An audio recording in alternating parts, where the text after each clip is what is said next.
president didn't take his calls, but Governor Bill Clinton did. Note to those in power, beware of the rock fan. Former Secretary of the Interior James Watt learned that fact the hard way. James Watt has banned rock music from this summer's festivities. The wrong element. It was like being slapped in the face. Drinking, drug-taking youth. Drunk or drug-taking young people.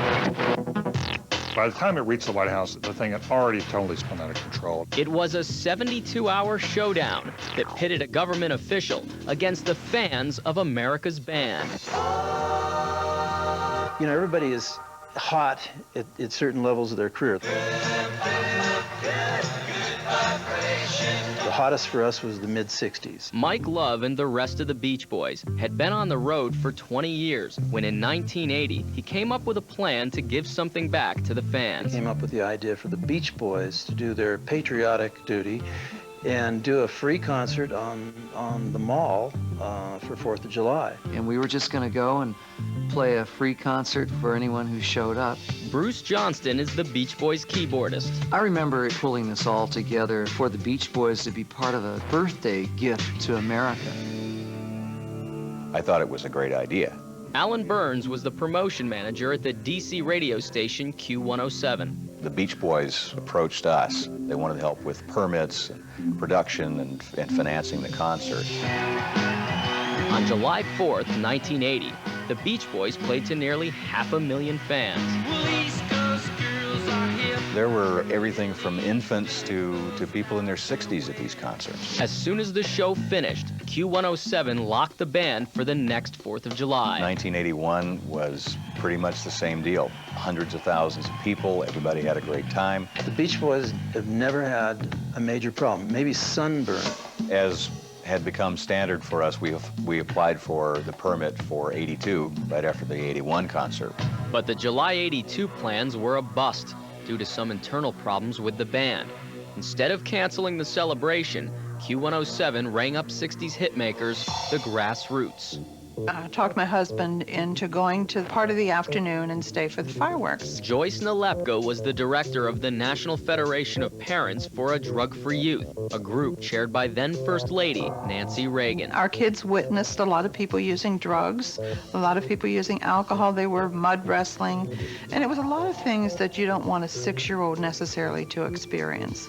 So we left. A couple of months later, Nalepka ran into the wife of then Secretary of the Interior, James Watt.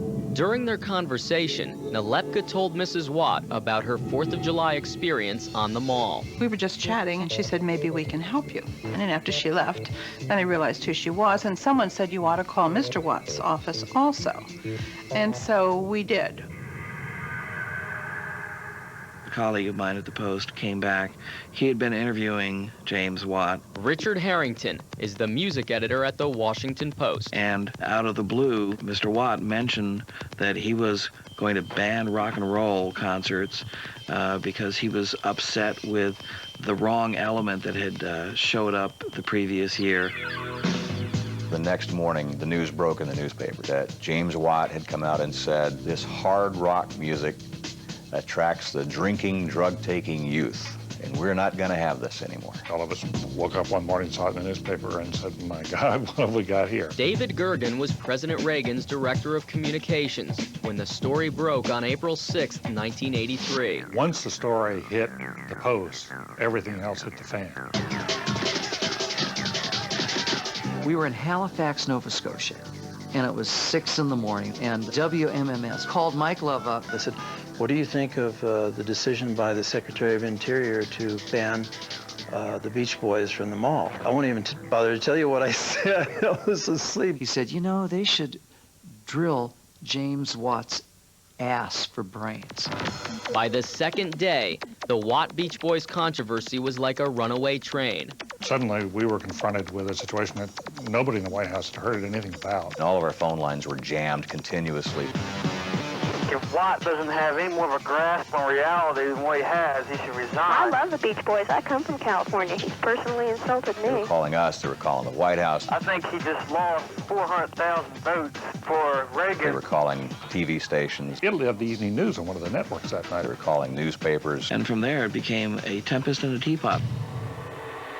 It felt really terrible to have a bureaucracy of the United States government say that your stuff is not worthy. We heard on the radio that the mall event would not have the Beach Boys, and we thought, the Beach Boys? The year I was complaining about, there was a group called Grassroots. I've just called in Ambassador Phil Habib to settle the Jim Watt Beach Boy controversy. The president found it, I think, humorous, but Nancy said, come on, guys, let's get this solved, let's get this done. They saw which way the surf was going. Let me say to you, Mr. Watt, that these California girls, they get around, and they're not going to back down. And if Secretary Watt doesn't recant, it's my hope that he goes on a permanent surfing safari. This was not a Cuban Missile Crisis replay. This is a concert on the mall. We were just in a mud pie, and we had to get out of it. And a light bulb went on, and I said, you know, I think I have something in my closet. Just by total coincidence, when I was moving into my office in the West Wing of the White House, I'd come across a cast of a foot. But the most interesting thing about that foot was that somebody had drilled a hole in it. I thought, you know, this may come in handy someday. They saw an opportunity to humanize themselves, to turn what could have been an embarrassment into a joke. So we called Jim and said, Jim, you gotta come over to the White House. You gotta walk out the front door of the West Wing into all those cameras, carrying the foot and with a big smile on your face.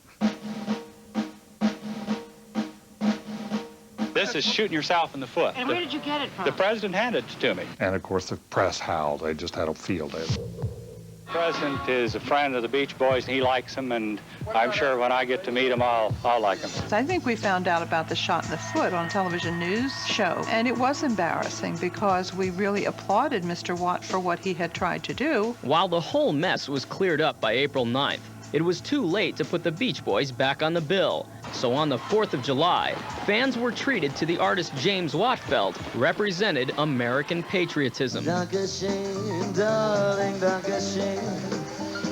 Thank you for all the joy and pain. This church,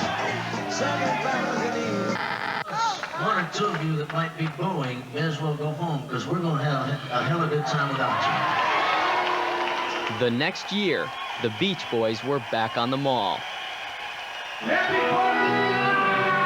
They got a standing ovation, even before playing a single note. We felt vindicated, being able to come back and do it better than ever. It was a moral victory, and a lot of people felt that James Watt got what he deserved. We were just glad it was over with. You know, checked it off as a bad experience for everyone. But to this day, I will say that Mr. Watt, I think, was trying to do the right thing. Well, she got her daddy's car and she cruised through the hamburger stand now. I think Jim Watt had reason to feel that he was misrepresented. I never even mentioned the Beach Boys. Barbara never had heard of them, never talked about them. People felt for a long time that he was too harshly critical of certain elements of culture. And I think this was a way for the press to almost create a parody of him. I simply thought we ought to have patriotic music on the nation's birthday, July 4th. And after that, it was all a media hype with nothing in reality.